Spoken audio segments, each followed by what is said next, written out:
Hello प्रिय भक्तजनों, आज हम जानेंगे तुलसी विवाह की पौराणिक कथा। भक्तों, तुलसी विवाह 12 या 13 नवंबर को मनाया जाएगा। इसमें भक्तजनों, आपको हमने एक वीडियो पहले ही डाल रखी है जो कि तुलसी विवाह के शुभ मुहूर्त इत्यादि के बारे में आपको जानकारी मिलेगी, तो आप चैनल पर जाकर देख सकते हैं। आइए भक्तजनों, अब कथा का रसपान करते हैं। कथा को संपूर्ण सुनिएगा, साथ ही चैनल को लाइक से सब्सक्राइब अवश्य कीजिएगा। आइए भक्तजनों, एक बार भगवान शिव ने अपने तेज से समुद्र में से एक बालक महातेजस्वी को जन्म दिया। ये बालक आगे चलकर जलंधर के नाम से पराक्रमी दैत्य राजा बन गया। इसकी राजधानी का नाम जालंधर नगरी था। दैत्यराज कालनेमी की कन्या वृंदा से इसका विवाह हो गया। जलंधर महाराक्षस था। अपनी सत्ता के मद में हमेशा चूर रहता था। वह माता लक्ष्मी को पाने की सदा ही कामना करता था और युद्ध किया करता था, परंतु समुद्र से ही उत्पन्न होने के कारण माता लक्ष्मी ने उसे अपने भाई के रूप में स्वीकार किया। वहां से पराजित होकर वह देवी पार्वती को पाने की लालसा से कैलाश पर्वत पर चला गया।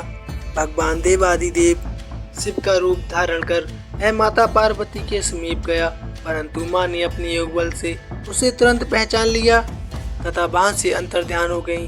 तभी देवी पार्वती ने क्रोधित होकर सारा वृत्तांत भगवान विष्णु को सुनाया।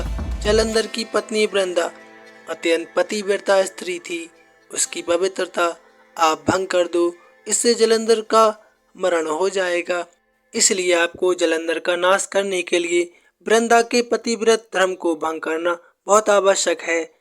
इसी कारण भगवान विष्णु ऋषि का वेश धारण कर वन में जा पहुँचे, जहाँ वृंदा अकेली भ्रमण कर रही थी। भगवान के साथ 2 मायावी राक्षस भी थे, जिन्हें देखकर वृंदा भयभीत हो गई। ऋषि ने वृंदा के सामने पल में दोनों को भस्म कर दिया। उनकी शक्ति देखकर वृंदा ने कैलाश पर्वत पर महादेव के साथ युद्ध कर रहे अपने पति जलंधर के बारे में पूछा। ऋषि ने माया जाल से 2 बानर प्रकट किए। एक बानर के हाथ में जलंधर का सिर था तथा दूसरे के हाथ में जलंधर का धड़। अपने पति की ये दशा देखकर वृंदा मूर्छित होकर गिर पड़ी। होश में आने पर उन्होंने ऋषि रूपी भगवान से विनती की कि वह उसके पति को जीवित कर दें। भगवान ने अपनी माया से पुनः जलंधर का सिर धड़ से जोड़ दिया, परंतु स्वयं भी वह उसी शरीर में प्रवेश कर गए। वृंदा को इस छल का तनिक भी आभास न हुआ। जलंधर बने भगवान के साथ वृंदा पतिव्रता का व्यवहार करने लगी, जिससे उसका सतीत्व भंग हो गया। ऐसा होते ही वृंदा का पति जलंधर युद्ध में हार गया। इस सारी लीला का जब वृंदा को पता चला तो उसने क्रोधित होकर भगवान विष्णु को हृदयहीन शिला होने का श्राप दे दिया। अपने भक्त के श्राप को भगवान विष्णु ने स्वीकार कर लिया और सालिग्राम पत्थर बन गए। सृष्टि के पालनकर्ता के पत्थर बन जाने से ब्रह्मांड में असंतुलन की स्थिति हो गई। ये देखकर सभी देवी देवताओं ने वृंदा से प्रार्थना की वह भगवान विष्णु को श्राप मुक्त कर दे। वृंदा ने भगवान विष्णु को श्राप मुक्त कर दिया और स्वयं आत्मदाह कर लिया। जहाँ वृंदा भस्म हुई वहाँ तुलसी का पौधा उगा।